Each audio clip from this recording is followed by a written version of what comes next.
Thanks for tuning in. Jim Burnett with John L. Scott here with Brandon Christensen with Dwell Mortgage. We're going to kind of go into what to expect when you're working with a lender for the first time, or if you've worked one before, but just kind of touch on the different types of loans, understanding the loan rates, what the interest rate versus the APR actually means.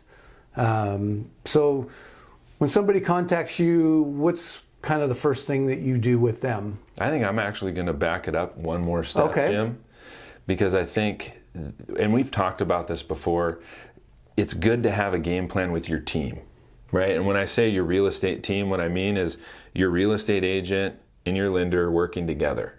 I think that that's very important, because the reality is, as consumers, and I'm a consumer myself, right? And I buy and sell real estate.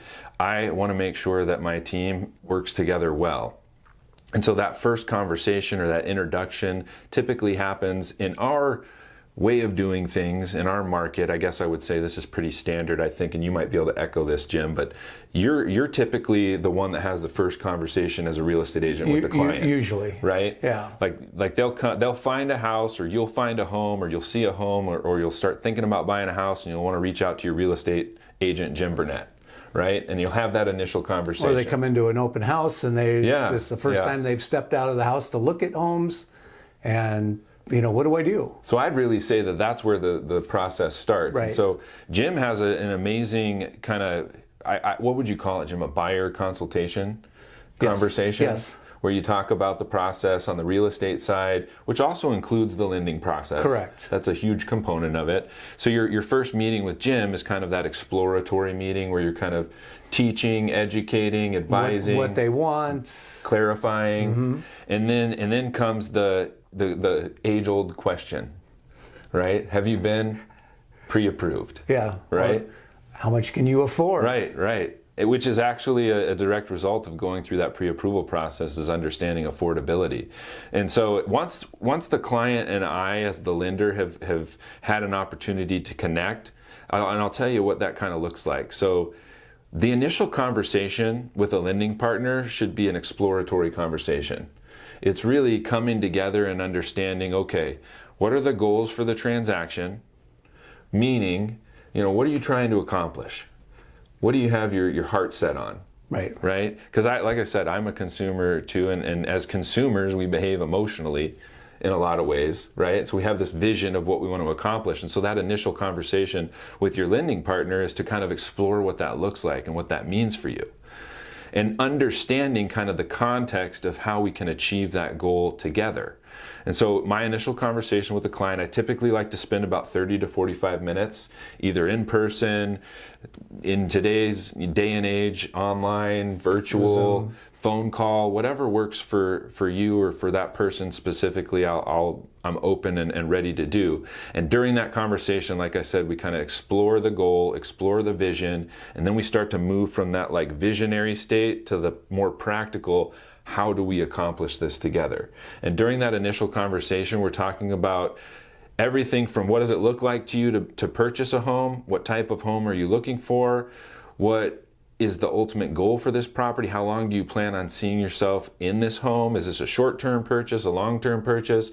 And then we move more into like the directly relevant items that would come up during the financing process, which is credit score, credit history, income, type of income, how are you paid, how long have you been in your role at your job, have you had changes in income, do you have different types of income, because there's a lot of stuff to talk about. Oh, absolutely. A lot of things that go into that. And then the assets, which is really how much do you have available that you want to contribute to the transaction. That'll be your down payment and your closing costs. What do those assets look like? Are they sitting liquid in a checking or a savings account? Are they invested in the markets? Is this something coming from a retirement account? And you kind of walk through all of that and you kind of set up. Now we know what we have to work with. We know what we want to accomplish. Then we talk about how we can make it happen. And that's where you kind of pick what type of loan type that they're going to qualify for. Yeah, and we talk through some scenarios, and that's, to some of the points that you brought up earlier, Jim, we'll talk through the different types of loan programs that are out there. Now, the most common loan programs that you'll hear about are conventional financing, FHA financing, VA financing, and USDA financing. And some of you are probably, listening to this going, I never heard of half of that. Right. Because really the most common, and it's market specific, but the most common in Western Washington is conventional financing. In conventional financing, what that really means is those are mortgages that are backed by Fannie Mae and Freddie Mac, which are two huge agencies that are heavily regulated by the government that kind of set the stage for how loans take place how mortgage loans specifically take place in the United States. They set the rules around how to qualify. They set all the different hoops that we have to jump through, you and I as partners going through that financing process. And so in a conventional loan, Jim, and stop me if I get too in depth, I get really excited about this kind of stuff. But conventional financing will allow for you to put as little as 3% down as a first-time home buyer. Most typically and most often you'll see conventional loans at 5% or more down, but they do allow for 3% down. And they're super flexible on like the underwriting and qualification guidelines. They'll allow for a little bit more wiggle room on that infamous debt to income ratio that you've heard of, the percentage of your income that's dedicated to debt payments. And they'll allow for a ton of flexibility on the credit qualification side as well, often allowing for people to qualify for mortgages with credit scores as low as 620 on a conventional loan. The other, and I would say probably second most popular loan type or program in our market, is an FHA loan. An FHA loan is a government insured mortgage. It's operated and managed by the Housing and Urban Development, the Department of Housing and Urban Development, the HUD, if you've ever heard of that. And FHA stands for Federal Housing Administration. So this is a loan that's guaranteed by the U.S. government. So it's a loan that allows for additional flexibilities when it comes to credit score, when it comes to debt to income ratio. However, the main component to remember on an FHA loan is there is mortgage insurance on those loans for the life of the mortgage. Okay. But it allows for you to get into a home if you've had challenges, typically, or if you have, right, you have a little less income and whatnot. But those are really the two main types of loans. Programs. Within both of those types of loans, there's different types of mortgages. There's fixed rate mortgages, and I think you'd asked about that, Jim. Fixed rate mortgages and adjustable rate mortgages can really apply to any type of loan out there, and it's just two different ways to kind of set up your mortgage. With a fixed rate mortgage, your interest rate is fixed for the entire term of the loan. And that could be, like we were saying, 15 years, 10 years, 20 years, 30 years, with the most common being either a 15-year or a 30-year. That interest rate can't change during the term of the loan. On an adjustable rate mortgage, most often the interest rate is fixed for a short period of time. Think 3 years, 5 years, 7 years. There's some longer term initial fixed rate periods like 10 and 15 years, but the most common is probably that 3, 5, and 7. So the interest rate is fixed for that period of time, after which it will adjust based on the market. So it becomes variable in nature. Does that make sense? It does. Okay. And you hear a lot of people in your world talk about conforming and non-conforming That's a good loans. one. Yeah. What does that mean to the consumer when they're out shopping and they hear those terms? So when you hear the term conforming versus non-conforming, that's most often specific to conventional financing. And again, Fannie Mae and Freddie Mac as those government-sponsored entities or those agencies that kind of regulate mortgages in the United States, look at the value of homes and real estate across the country, and they draw a line in the sand. And they say, okay, this is kind of what it takes to purchase a median-priced home on average in markets across the country. And what they do is they set a loan amount as a limit. Meaning if you have to borrow more than that amount that they've designated, and currently in 2022, the standard conforming limit is $647,000, $647,200 is that line in the sand. Now there are some areas in the country with Snohomish, King, and Pierce counties being among those areas where they've designated kind of like this like bonus area called high cost, because it is more expensive. And there's other counties. California's got a couple. Washington, D.C.'s got some high-cost counties where you can borrow more and still fit within that conforming loan box. And those limits are $891,250. Before, you cross that line and become what's known as a non-conforming loan, which is typically a jumbo loan. If you've heard the term jumbo financing, that's where you cross that conforming limit, and you're now in a space where those loans are privately held, if that makes sense. Like those are banks typically lending out their own funds.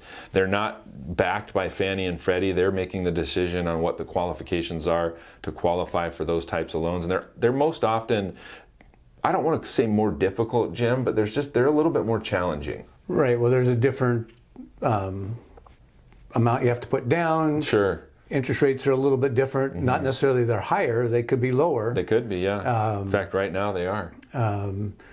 But your debt to income ratio has to be different than a conforming loan as well. Yeah, I'd say they're slightly more restrictive.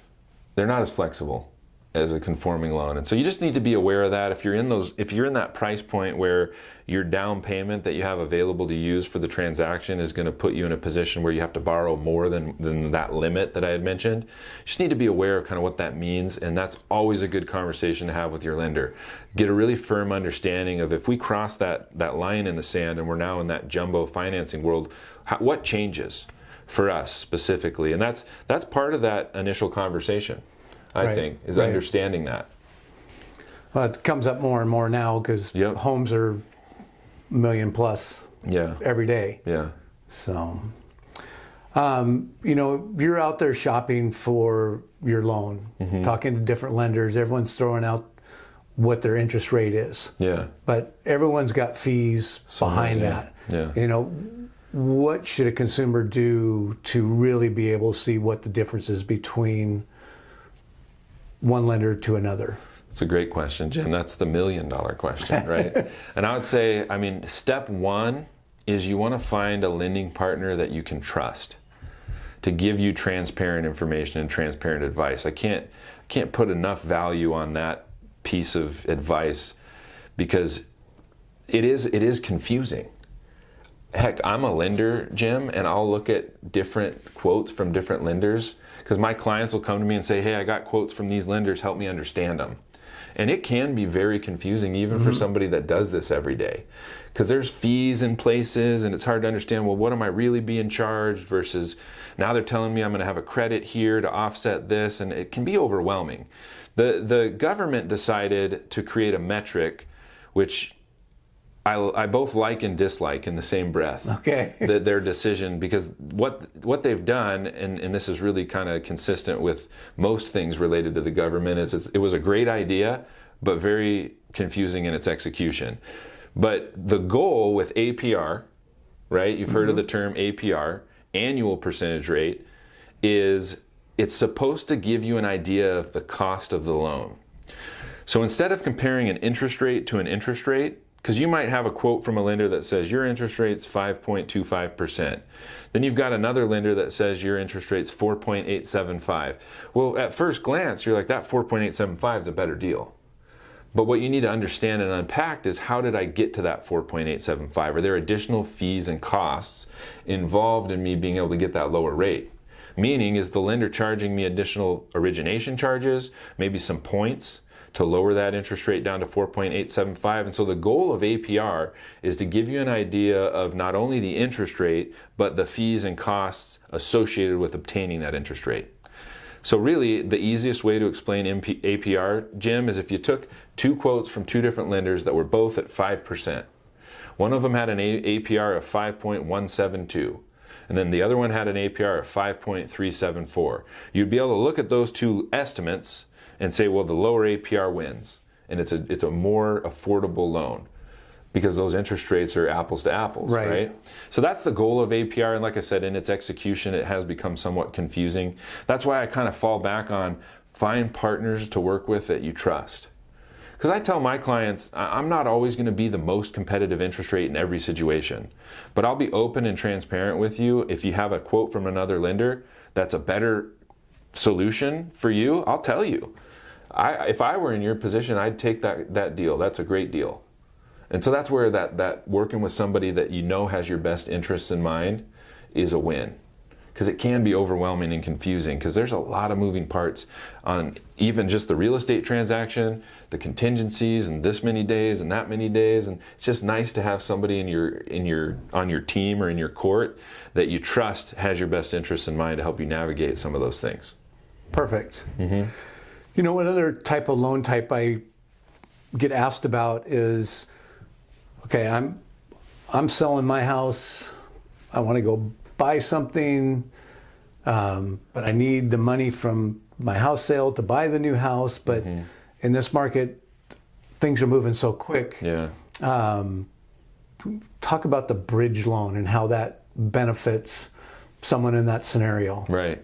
So the reason it's called a bridge loan is just for that reason. It's creating a bridge from one property to the next. And to Jim's point, having to rely on funds that are tied up in your current home to purchase your next home can present a challenge in certain markets. And we're in one of those markets right now where making a contingent offer, meaning your purchase of a new home is contingent on you selling your old home. I mean, that's hard to do right now. Almost non-existent in this market. When demand's this high and supply's this low, it's very, very difficult to compete with a contingent offer. And so the goal of a bridge loan is to bridge that gap, allow you to tap into the equity in your current home prior to selling it, and deploy those funds towards the purchase of a new home. So what you need to know about bridge financing is it's not a solution for everybody. You have to qualify for the specifics for that program. And what does that really mean? That means when you qualify for bridge financing, you're qualifying for the current home payment that you own and live in, the potential bridge loan payment, because it is a loan, so a payment is calculated, although the goal is never for you to have to make that payment, because you're supposed to buy your new home, sell your old home, right? You burn the bridge at that point, right? But you still have to be able to qualify for that theoretical bridge loan payment in the event that for some reason you're unable to sell, right? Knock on wood, Jim, that would never happen. But we have to, as lenders, look at the risk present in the transaction and say, okay, what if that happens? Can you still afford to pay your payments? Because we don't want, again, this all goes back to the 2006 stuff.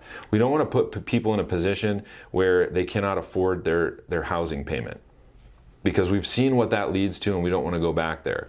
So this bridge loan, while it is a great tool to leverage, requires you, like I said, to qualify using your current house payment, your bridge loan payment, and the payment of the new home in most scenarios. And so that's really 3 payments. So it's very dependent on your ability to qualify for all of that, which works for some people, some people it doesn't. What I would tell you is kind of like a quasi-bridge solution. Okay. Not the full bridge. Okay. If you know you're thinking about selling your home or buying a new home, one of the best things that you can do is set yourself up for success and have a plan. I'm always into planning. I like planning. It makes me feel safe. It makes it easier. I sleep better at night. If you know that you're going to be in the market and your money's in your home for you to be able to buy a new home, it's always a good idea to go out and explore obtaining a second mortgage, like a HELOC or a home equity loan, so that you can tap into the equity in your home as needed. Okay. So that's something that's become very, very important in today's market. And there's tons of HELOC options out there, and they're really pretty painless to obtain. I mean, and they don't cost a lot. Start looking out. You can reach out to me. I've got information and I can help provide solutions. But that HELOC will allow you to access that equity, pull it out of your home, put it down on a new home, and close the transaction. Now, that still would require that you qualified for all of that, right? But sometimes if you have time and you can put that plan together, it takes the stress out of it. Rather than trying to do like 3 things at once, you're only trying to do 1. Buy a new house, because you already set yourself up with the success plan. So that's kind of what I call a quasi bridge. Fantastic. Yeah. Well, great information. Yeah, you bet. So, well, we're going to close there and tune in next time for our next topic, and we'll see you then.